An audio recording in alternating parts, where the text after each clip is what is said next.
Hi. For those of you that don't know us, my name is Tim Coyle, and this is my wife, Mary, Hi. and I'm a retired pastor.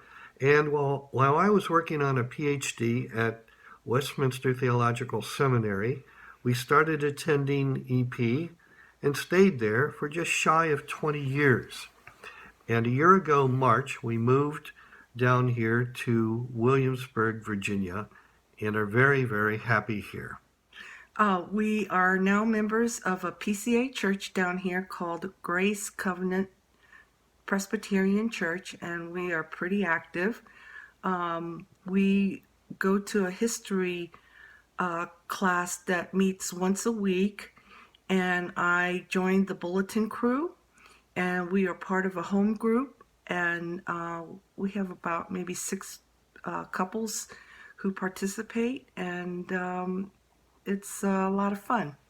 While we were at EP, we were also involved in the Ellis Under Shepherd group.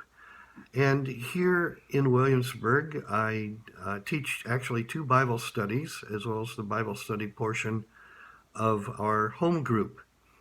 And Ego remembered that my favorite hymn is Be Thou My Vision. And he asked if I would be willing to share Be Thou My Vision as the hymn of the week. I said yes, I'd be very glad to do so. Be Thou My Vision is a hymn from Ireland, and it's actually quite old. It was written in the 6th century AD, and it was just, therefore, a little over 100 years after St. Patrick's time in Ireland. And it was written by Dallan Fagill, who was a very early Christian poet. We know that he was well educated. For instance, we know that he could read and write Latin. And poets during this time played a very important role in Irish culture. In fact, they were actually a separate class in Irish society. At this time, Ireland was still divided into a number of kingdoms, and they were quite warlike because they were always seeking to gain more territory from neighboring kings. But each king, or chieftain as they were also referred to, had his own poets, and these were poet scholars and historians. Ireland at this time also had one who is designated as the High King, and he was king over all the other kings of Ireland. Somewhat limited in power because of the independent nature of these kings, but still a position of great esteem and significance in Irish culture. And he too had his own poet, and his poet was head over all the other poets in Ireland. Dallan Fagill was one such chief poet, and he was a very significant figure of his time. He, in fact, had as much prestige and respect as the High King himself. And in the case of Dallan Fagill, it's worth noting how expressive he was of his faith, as this hymn demonstrates.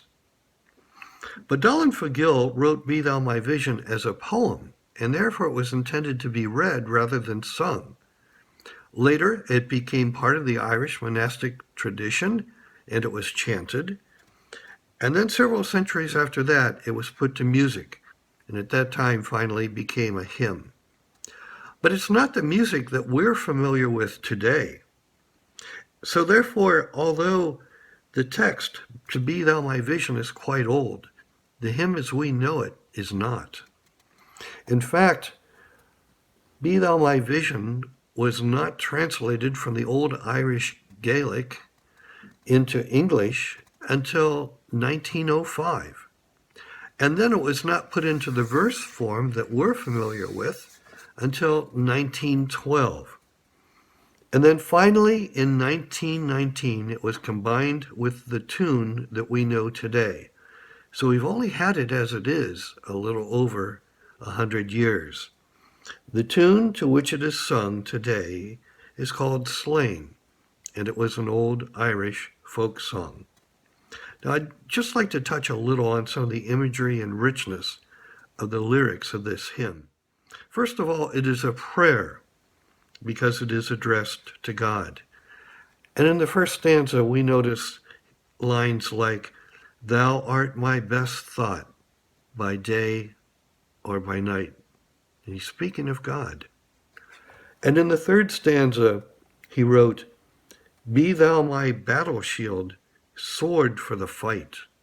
Now, this could have been taken from the imagery of Ephesians 6 with the armor of God, or it could just be reflective of the warlike culture that surrounded Dalin Fagil in the day in which he lived. And he goes on to say, Thou my soul's shelter, thou my high tower. Throughout Ireland today, there's still some 65 of these structures, perfectly round, some reaching 130 feet into the sky, and yet only 20 feet in diameter. They're somewhat mysterious. They were not built until the Christian era, and authorities do not believe that they were used for military purposes. Most likely, they were bell towers. But here's Fagil's reason for mentioning them. And the next line he said, Raise thou me heavenward, O power of my power. As these soared into the sky, so Dalin Fagil desired to be lifted heavenward to God as well.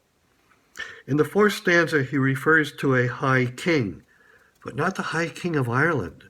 He's referring to the high king of heaven, who he says is my treasure. In the final stanza, which ends on a very triumphant note, he repeats the phrase, High King of Heaven. And in the next line, my victory won. And concludes by saying, Still be my vision, O ruler of all. Thank you for this opportunity to share a little bit about this wonderful hymn.